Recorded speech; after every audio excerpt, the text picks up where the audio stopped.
of our country. We've never cut. It's about 1.6 trillion in cuts. It's the biggest tax cut.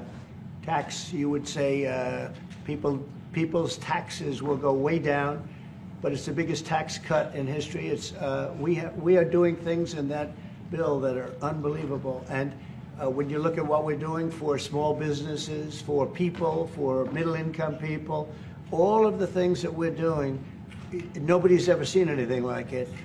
And, you know, Elon's upset because we took the EV mandate, and, you know, which was a lot of money for electric vehicles. And, you know, they're having a hard time, the electric vehicles. And they want us to pay billions of dollars in subsidy. And, you know, Elon knew this from the beginning. He knew it for a long time ago. That's been in there. That's been, I would say, JD, that hasn't changed. That's been right from the beginning, Mr. Secretary, that hasn't changed at all, right from the beginning. But I know that disturbed him. He wanted, and rightfully, you know, he recommended somebody from that he, I guess, knew very well. I'm sure he respected him, but to run NASA, and I didn't think it was appropriate. And he happened to be a Democrat, like totally Democrat. And I say, you know, look, we won. We get certain privileges, and one of the privileges, we don't have to appoint a Democrat. NASA is very important. We have great people. General Kane is going to be picking somebody with our. We'll be checking him out, seeing. But he wanted that person, a certain person, and we said no. And you know, I can understand why he's upset. Remember, he was here for a long time. You saw a man who was very happy when he stood behind the Oval desk. And even with the black eye, I said, "Do you want a little makeup? We'll get you a little makeup." But he said, "No, I don't think so," which is interesting and very nice. He wants to be who he is, so you could make that statement too, I guess.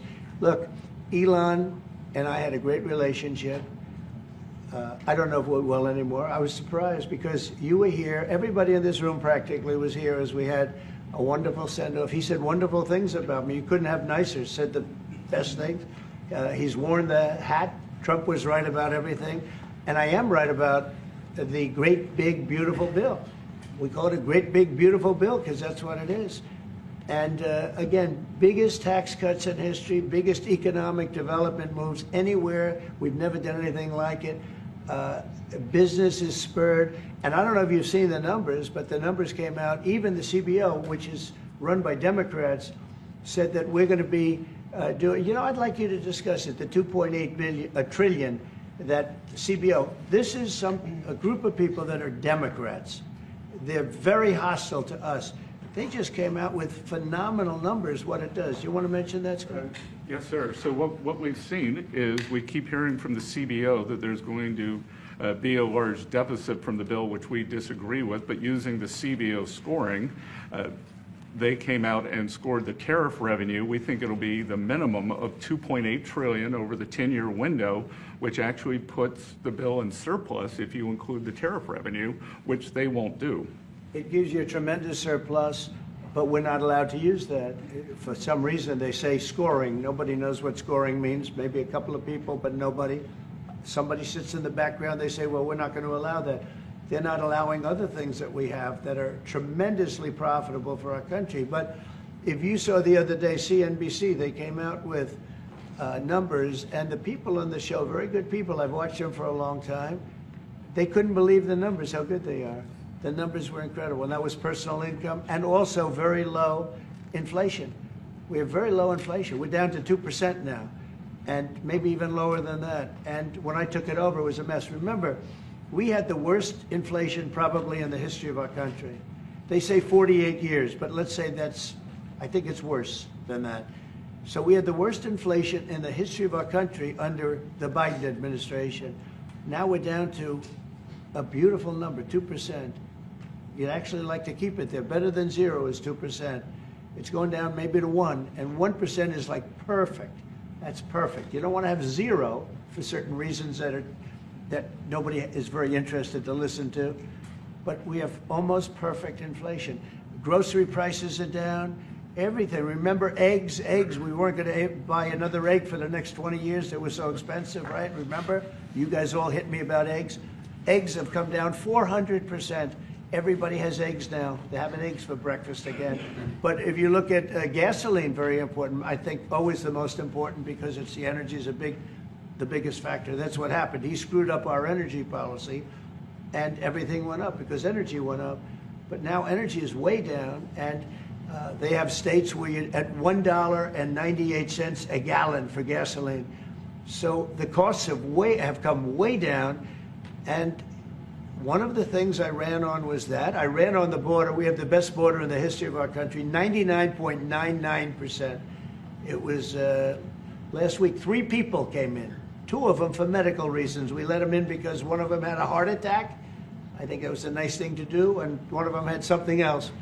So we've never had, I had very good numbers for 4 years, but we really topped it. And I want to thank Christie and Tom Homan. They've done a fantastic job, but nobody mentions that anymore. Remember, a few months ago, the border was a total disaster. People were coming in by the hundreds of thousands of people a day, a week, a month. I mean, we had a month, 2 million people came in 1 month.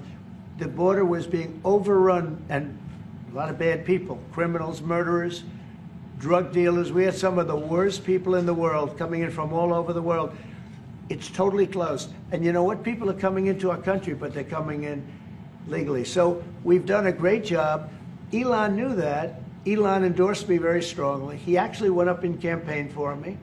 I think I would have won. Susie would say I would have won Pennsylvania easily anyway, even if the governor ran, the real governor, not the governor from Minnesota, who's, he's a sick puppy, that guy. That poor guy, I feel sorry for him.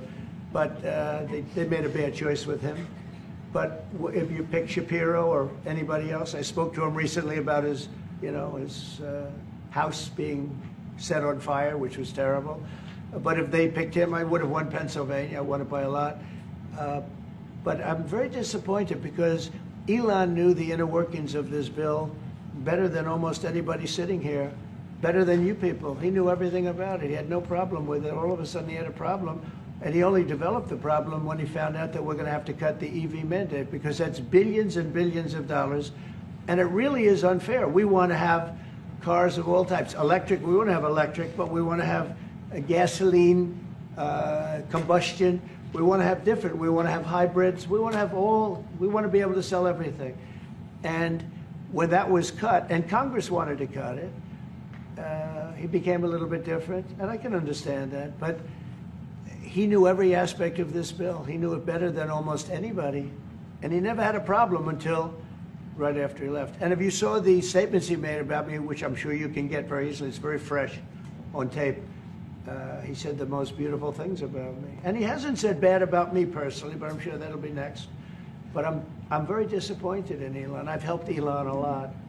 Mr. President, did he, I just want to clarify, did he raise any of these concerns with you privately before he raised them publicly? And this is the guy you put in charge of cutting spending.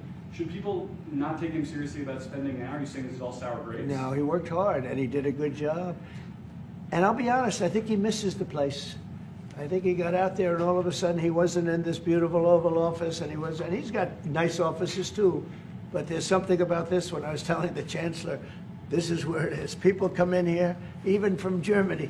They come in and they walk into the Oval Office, and it's just a special place. It's, World War I, it started and it ended here, and World War II, and so many other things. Everything big comes right from this beautiful space. It's now much more beautiful than it was 6 months ago.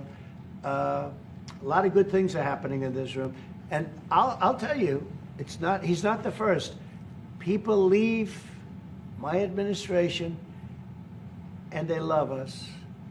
And then at some point they miss it so badly, and some of them embrace it and some of them actually become hostile.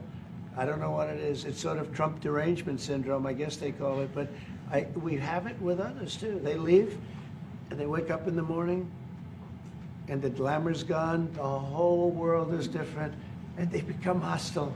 I don't know what it is. Someday you'll write a book about it and you'll let us know. Yeah. Mr. President, speaking of ending wars in this room, you were very critical of Vladimir Putin a couple of days ago. What kind of play is he playing from your perspective? What are his... Well, look, he got hit. He's been doing hitting, so I understand it. But he got hit hard. And I don't think he's playing games. I think I've always said he wanted the whole thing. I thought he wanted the entire, everything having to do with Ukraine. That's something that would have never happened if I were president. The election was rigged. I didn't get to be president, but I got to be president